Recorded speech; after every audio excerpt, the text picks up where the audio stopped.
think we're back in the high life again. The Pacers are no pushover. We know that. It's going to be a tough series, but hopefully this time we can capitalize on the home court advantage. Of course. No one can say it quite like you. All right, guys. We're going to finish enjoying it here on the court. Y'all enjoy that studio life. Party like it's 1999. Yeah, y'all feeling good. Y'all beat an injured Celtics team.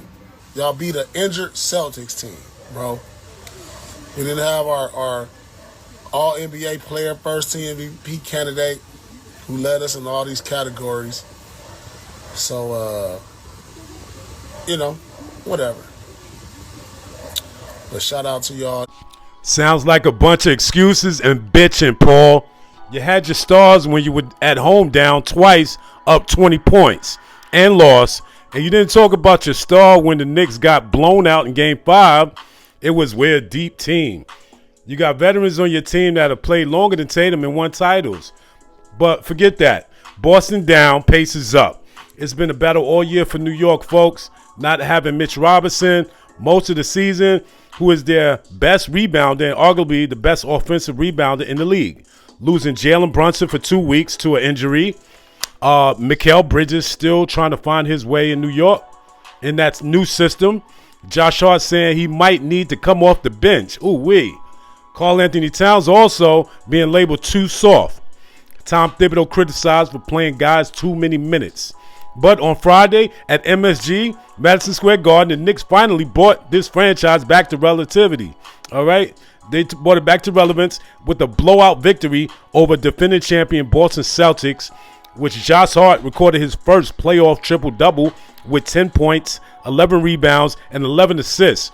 But the key to the game is the way Wingstop performed and took pride in defensively. OG recorded 23 points, making a comeback game from his Game 5 with 1 of 12 shooting performance. And Mikal Bridges dropped 22 as well. They played their best defensive game of the playoffs, holding the Celtics to only 37 points at the half. Ooh-wee. Which ties a franchise record with the 1970 team, as well as recording a 38-point victory, which is the largest playoff win in Knicks history.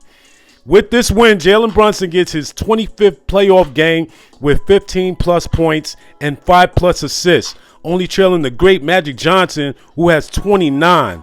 All right? So all y'all talking about Jalen Brunson, do the math. All right? So analyzing this Indiana series coming up, I know the guys on the team last year remember losing in Game 7 to Indiana last year on the Garden floor, which I'm sure clutch player Jalen Brunson has learned from that experience also.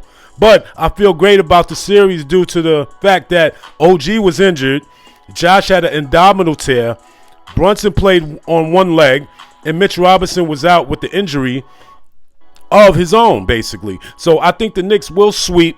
That's what I'm predicting. But I'm going to say the Knicks in 5 to be political. And the difference is going to be the rebounding, the wing defense of OG and Mikal.